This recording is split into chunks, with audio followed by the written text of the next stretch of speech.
many of you have some major goals you want to achieve? Raise your hands, please. Very good.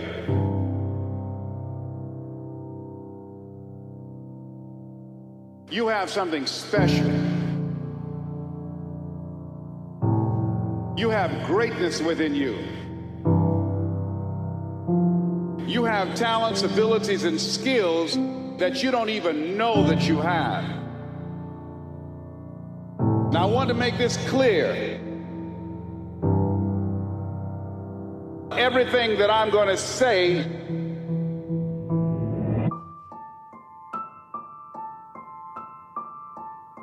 you already know it. I want you to think about something that you want to create in your life experience right now. Some goal that you want. Some contribution you'd like to leave to humanity. Horace Mann said we should be ashamed to die until we've made some major contribution to humankind. I want you to think about some major goal that you'd like to achieve. Think about it right now. And repeat after me with power and conviction. Let us say together, it's possible. Together, please. Say it again, please. See, that's the first step. I want you to think about this goal that you want. I want you to envision it. See it in your mind's eye. Every day, say to yourself that it's possible. See, most people are not accumulating wealth. Most people are living in poverty. Most people are living far below their potential. Not because they don't have the capacity, not because they have not been given authority and dominion over everything on the face of the earth. But most people are living like they're living because of the fact that they don't believe they can have any more than what they now have. So every day you have to sell yourself and get out of your mind those old thoughts, that old belief system. Every day you've got to sell yourself on that it's possible. But you got to put a new mind in you. You got to get out of your mind. You got to begin to restructure your thinking. Every day you got to begin to recondition your mind.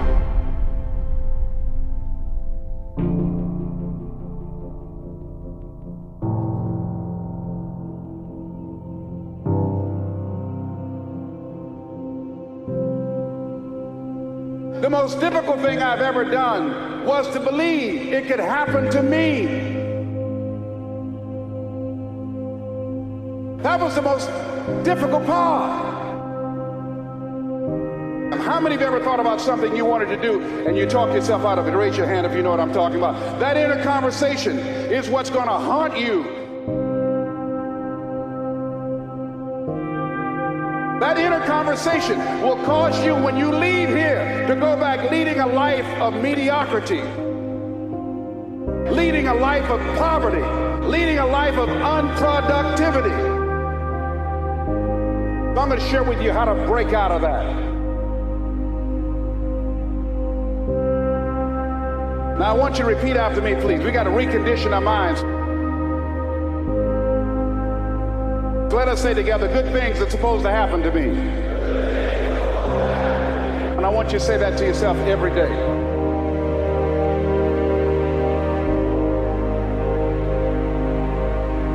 See, we live in a world where we believe that bad things are supposed to happen to us.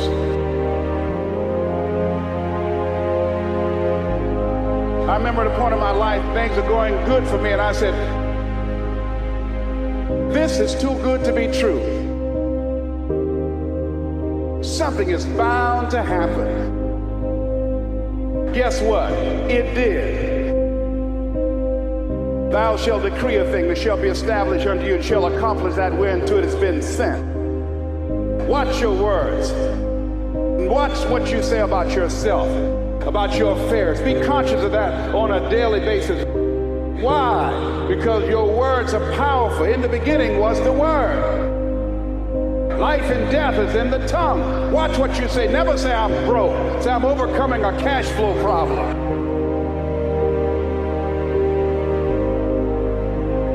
Claim what you want, not what you don't want. So affirm good things are supposed to happen to me, and begin to believe that. Begin to expect that.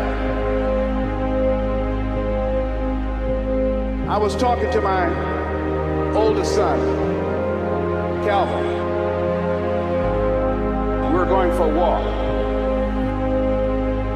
And I said, Calvin, do you want to be successful? He said, yes, sir, Dad. It's okay. We kept on walking. Then I stopped and I looked him in the eyes.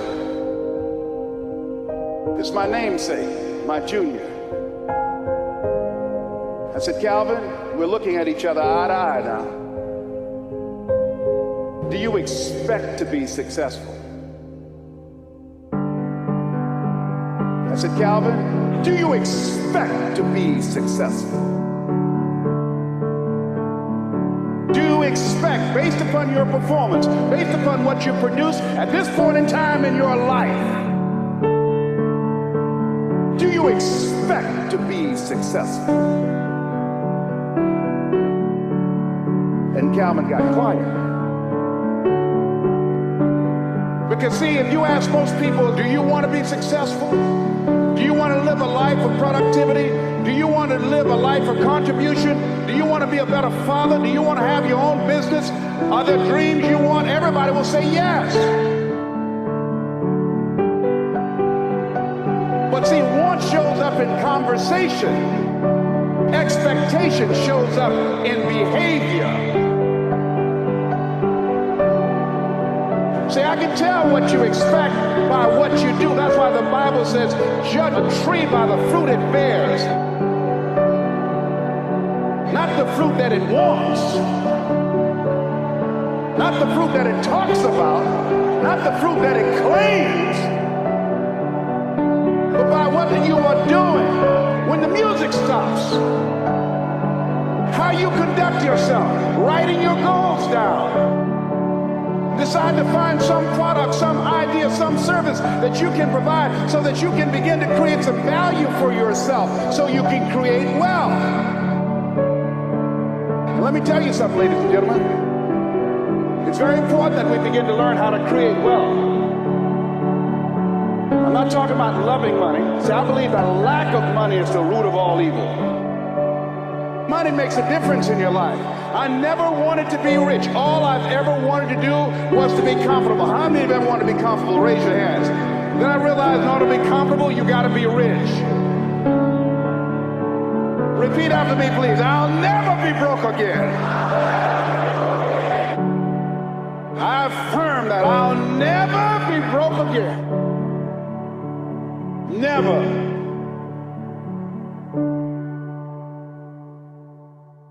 Let me tell you what money does. Number one, it gives you control over your life. Write that down. Number two, it gives you options. 3, it allows you to live a life of contribution, to contribute to things that you feel strongly about. So here's the first step to accumulating wealth. You must be willing to do the things today others won't do in order to have the things tomorrow others won't have. What are the things that others won't do? Number one, make discipline a major force in your life. How many of you know if you'd have been more disciplined, you'd be further along to reach your goals right now? Here's something else that most people won't do. Make it okay to fail. A lot of people, 85% of people, allow their fear of failure to outweigh their desire to succeed. Anything that's worth doing is worth doing badly.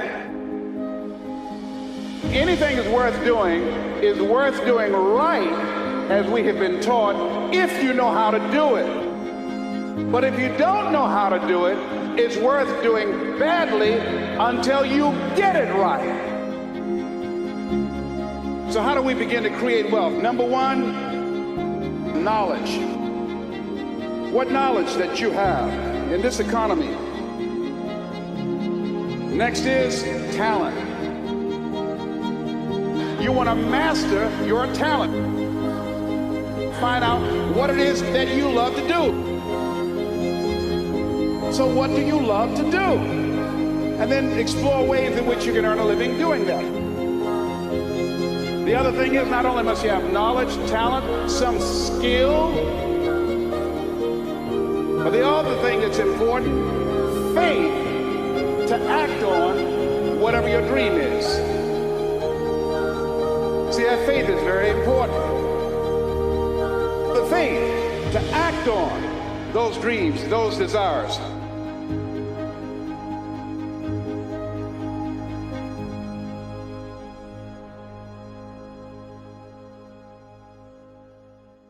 When you decide I'm going to do it no matter what, life changes for you. See, most people don't keep their commitments to their commitments. That's why they lead lives of poverty, lives of misery, lives of unhappiness. Socrates said the uncommitted life isn't worth living. Recreate yourself, be reborn to a new state of consciousness. Whatever commitment that you make, keep your commitment to your commitment. No matter what. If it's hard, then do it hard. But keep your commitment to your commitment. There's two kinds of work. There's external work, activity that you're engaged in, and there is internal work. So therefore, number one is, you got to live your calling. You got to decide what is it you love. Second thing is, you've got to work on yourself. You don't get in life what you want, you get in life what you are. That's why I say, judge a tree by the fruit it bears. In order to do something you've never done, you've got to be someone you've never been. You must be born again. You've got to die as you are now. Therefore, as you look at yourself, you've got to have this vision of yourself beyond your circumstances. You've got to see yourself every day. I can do this. I can make this happen. So now you want to begin to horn in on your thoughts. Keep an eye single. You want to focus. You want to begin to discipline yourself, to control your thinking. Most people never achieve their goals because they allow themselves to be sidetracked by secondary activities, distractions of life. You don't have time. You should be so focused, so busy on your own life until you're oblivious as to what's going on around you.